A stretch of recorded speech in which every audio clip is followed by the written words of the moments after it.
Hi hello నమస్తే welcome back to iDream media. ఈరోజు మనతో ఉన్నారు ఇమిగ్రేషన్ కన్సల్టెంట్ అయిన ప్రశాంత్ శర్మ గారు. ముఖ్యంగా జనవరి 17 తర్వాత నుంచి H1Bకి సంబంధించి ఎటువంటి మార్పులు అనేవి చలామణిలోకి రాబోతున్నాయో తెలుసుకుందాం. నమస్కారం సార్. నమస్తే అమ్మ. సార్, ట్రంప్ 2.0 అలాగే ఈ జాన్ 17 తర్వాత తీసుకురాబోయే H1Bలో మార్పులు అనేవి ఏ విధంగా ఉండనున్నాయి? ముఖ్యంగా మన ఆడియన్స్ తెలుసుకోవాల్సిన విషయాలు ఏంటంటే? వండర్ఫుల్. ఇది చాలా కాలం బట్టి అందరూ ఎదురు చూసే విషయం ఇది. జాన్ 17 రానే వచ్చింది.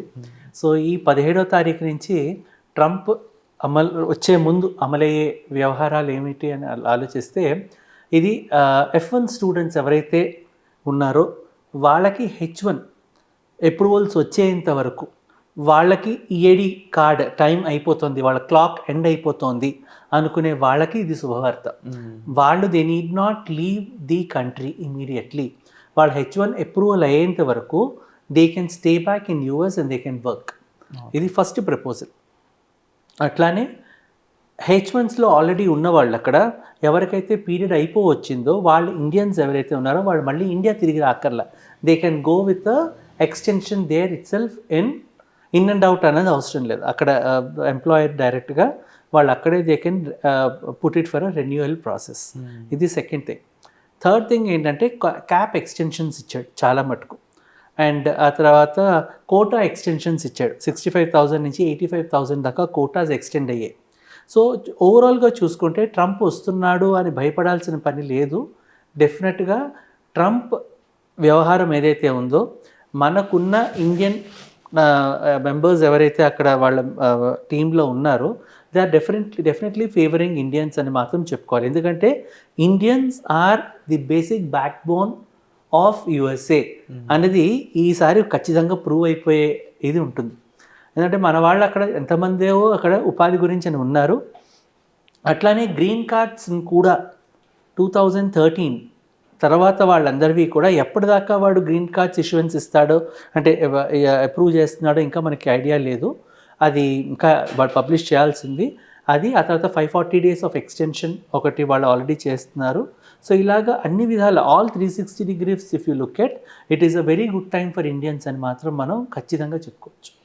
అండ్ మోరోవర్ ఇప్పుడు ఇండియన్స్ అనేవాళ్ళు కానీ లేకపోతే H1కి సంబంధించిన పర్సన్స్ అనేవాళ్ళు ఫీ ప్రొసీజర్స్ ఏ విధంగా ఉంటే ఫీ అనేది ఎంత వాళ్ళు ఉంటుంది మార్కెటింగ్ వైజ్ కానీ లేకపోతే ఈవెన్ డిఫరెంట్ కన్సల్టెన్సీస్ అనేవి హై ఛార్జెస్ చేస్తూ ఉంటాయి. బట్ మన అనగా మాత్రం చాలా కంఫర్టబుల్ అండ్ మీనింగ్ఫుల్గా ఉంటూ హెల్పింగ్ హ్యాండ్ ఇస్తుందని తెలుస్తూ ఉంది. దానికి సంబంధించిన డీటెయిల్స్ ఇస్తారా?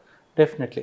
ఇప్పుడు మనకి గవర్నమెంట్ ఫీజు H1Bకి సంబంధించి 2025-26 గాను రేపు మార్చ్ ఫస్ట్ వీక్లో గేట్స్ అన్నవి ఓపెన్ అవుతున్నాయి. ఆల్రెడీ ఎక్స్టెన్షన్స్ గురించి ఆల్రెడీ రిజిస్ట్రేషన్స్ గురించి మనకి ఎంక్వైరీ కాల్స్ గట్టిగానే వస్తున్నాయి.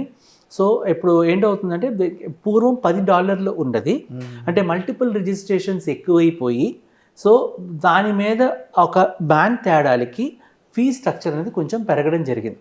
అది $215 మారినట్టు ఆల్రెడీ USCIS వెబ్సైట్లో కూడా వాళ్ళు అమల్లోకి తీసుకొచ్చారు. That is already incorporated 215. So ఇక్కడ 215 ప్లస్ అటార్నీ ఛార్జెస్ అన్నీ కలుపుకొని మోస్ట్లీ వాళ్ళకి ఒక క్యాండిడేట్కి అయ్యే ఖర్చు ఒక కన్సల్టెంట్ ఫీజే కాదు అన్నీ కలిపి ఒక 50,000 దాకా రీజనబుల్గా అని చెప్పుకోవచ్చు ఇనీషియల్గా. అంటే ఒక అప్లికేషన్ వెయ్యాలి కూడా దాని దాకా అవుతుంది. సో అందులో మనం చేసేది ఏంటి, ఎందుకు మన వైపే ఎక్కువ జనాలు మగ్గు చూపిస్తున్నారంటే మనము అక్కడ ఆల్రెడీ మన ఎస్టాబ్లిష్మెంట్స్ ఉన్నాయి కాబట్టి మనం ఒక MSP ప్రోగ్రామ్ అన్న ఒక అంబ్రెల్లాలో రిజిస్టర్ అయి ఉన్నాం కాబట్టి మన ఒక అండర్లో ఒక 10,000 పైచిలుకు కంపెనీస్ డైరెక్ట్గా మన కన్సల్టెంట్ ద్వారా మనం చేయగలం కాబట్టి మనం వాళ్ళ మార్కెటింగ్ కూడా ఇప్పుడు ఫర్ ఎగ్జాంపుల్ ఈరోజు మీరు మీ ప్రొఫైల్ పెట్టాలి, H1Bకి నువ్వు రిజిస్టర్ అవ్వాలనుకుంటున్నావు. సో మనం మన ఒక కన్సల్టెంట్ ఒక 50,000 కాదు 30,000 కాదు వాళ్ళు తీసుకున్న ఫీజులో whatever the X figure is ఆ ఫిగర్ నుంచి మనము మార్కెటింగ్ కూడా ఫ్రమ్ ది డే వన్ వీడు వాళ్ళ లాటరీ పికప్ అయింది అవ్వలేదు పక్కకు పెడితే మార్కెటింగ్ అన్నది చేస్తే ఒకవేళ రేపొద్దున వాళ్ళ పికప్ అయిపోయింది వెంటనే వాళ్ళ ప్రొఫైల్ సెలెక్ట్ అయ్యింది. సో ఇమీడియట్గా మనకి ఇంటర్వ్యూస్ పెట్టించడానికి ఇండియా నుంచే ఇప్పుడు చాలామంది కన్సల్టెంట్స్కి మనకి వ్యత్యాసం ఏంటంటే వాళ్ళు ఒక ఆఫర్ లెటర్ అన్నది ఒక షార్ట్ లిస్టింగ్ అన్నది చేయించి ఒక కన్సల్టెంట్ ద్వారా ఒక ఆఫర్ లెటర్ ఇప్పించి అక్కడికి వెళ్ళిన తర్వాత యాక్చువల్ కంపెనీస్కి వాళ్ళకి ఇంటర్వ్యూస్ పెట్టిస్తారు. కానీ మనం చేసేది అది కాదు. మనం ఖచ్చితంగా ఏ కంపెనీ అయితే వాళ్ళకి ఇంటర్వ్యూస్ షార్ట్ లిస్ట్ చేసుకొని తీసుకుంటుందో ఆ ఆఫర్ లెటర్, ఆ స్పాన్సర్షిప్ లెటర్, ఆ ఎంప్లాయ్మెంట్ లెటర్ తోటే వాళ్ళు వీసా ఇంటర్వ్యూకి వెళ్తారు. అక్కడికి వెళ్ళిన తర్వాత కూడా ఆ 80-20 షేరింగ్ రేషియోలోనో వాట్ ఎవర్ ది అగ్రిమెంట్ ప్రకారం అదే కంపెనీస్లో వాళ్ళు వర్క్ చేయడం జరుగుతుంది. సో మన దగ్గర ఆ ఫీజిబిలిటీ ఒక ఒక ఒక ఛానలైజింగ్ ఆఫ్ కంపెనీస్ ఎక్కువ ఉన్నాయి కాబట్టి we do it on a easier cost. And రెండు ఇప్పుడు మోస్ట్లీ మనకి ఎక్కువైన కాల్స్ కూడా స్టెమ్ ఓపీటీ వాళ్ళు. నాకు ఆల్రెడీ ఓపీటీ అప్లై చేసుకున్నాము, ఈఏడి కార్డ్ వచ్చేసింది, I-20 ఓపీటీ వచ్చింది, నాకు ఒక 3 నెలలు వ్యవధి 60 రోజులే నాకు క్లాక్ టైం ఉంటుంది, సో ఎట్లా అనుకునే వాళ్ళు చాలా కాల్స్ వస్తున్నాయి. సో వీళ్ళకి మనం ఏం చేస్తామంటే వీళ్ళకి కూడా సేమ్ టైం మనము మార్కెటింగ్ చేయిస్తాం. వీళ్ళని కూడా డైరెక్ట్గా మనం H1Bకి మనం రిజిస్టర్ చేసుకోవచ్చు. వీళ్ళు కూడా జనరల్ వీళ్ళకి ఇప్పుడు జాబ్ లేదు లేకపోతే ఇంకా ఆఫర్ లేదు అన్నప్పుడు భయం ఉంటుంది, 100% ప్యానిక్ అవుతారు. అవసరం లేకుండానే మనం ఎప్పుడైతే మనం మార్కెటింగ్ చేయిస్తామో రెస్పాన్సెస్ వస్తాయి. వీళ్ళు ఆల్రెడీ అక్కడే యుఎస్లోనే ఉన్నారు, అక్కడ చదువుకున్న పిల్లలు, అక్కడ కోటాలోనే మనం అప్లై చేస్తాం కాబట్టి వీళ్ళకి ఎక్కువ శాతం వీళ్ళకి ఇంటర్వ్యూస్ వచ్చే అవకాశము ఎక్కువ ఉంది. మార్కెటింగ్ ద్వారా వస్తే వాళ్ళకి అక్కడ ఇంటర్వ్యూ క్రాక్ చేసుకునే బాధ్యత వాళ్ళదే. ఒకసారి ఇంటర్వ్యూ క్రాక్ చేసుకోగలిగితే ఆఫర్ లెటర్ వస్తుంది, H1B మనం వేస్తాము. వాళ్ళ H1 మనం వేసి పికప్ అయినా కాకుండా వాళ్ళకి ఆల్రెడీ ఓపీటీ ఈఏడి ఉంటుంది కాబట్టి దే కెన్ వర్క్. ఇప్పుడు కొత్త రూల్ ప్రకారం కూడా వాళ్ళకి H1B ప్రాసెస్ అయ్యేంత వరకు మార్చి సెప్టెంబర్ రెండిట్లో ఎప్పుడైనా లాటరీ రావచ్చు. So they can extend their EADs. అంటే లాటరీ అవ్వకపోయినా ఈఏడి ఉంది, they are legal to work. So until they work they are legal to work. They are legal to work until they get their H1. Okay, మళ్ళీ apply చేయాలి తప్పదు, చేసుకొని they can legal to work. But ఇక్కడ చిన్న వ్యత్యాసం ఏంటంటే H1Bలో billing card ఎక్కువ ఉంటుంది, $150 $200 per hour ఉంటే వాళ్ళ ఎక్స్పీరియన్స్ బట్టో. లెవెల్ 2లోనే మనం అప్లై చేస్తాం. లెవెల్ 2 ఏంటంటే it's a fresher level. So అక్కడ మనకి వేజ్ లెవెల్ అన్నది పర్ అవర్ అన్నది కొంచెం వ్యత్యాసం ఉంటుంది. ఇక్కడ కొంచెం $50 $60 $70 సంపాదించుకుంటే అక్కడ దానికి డబుల్ సంపాదించుకుంటాం.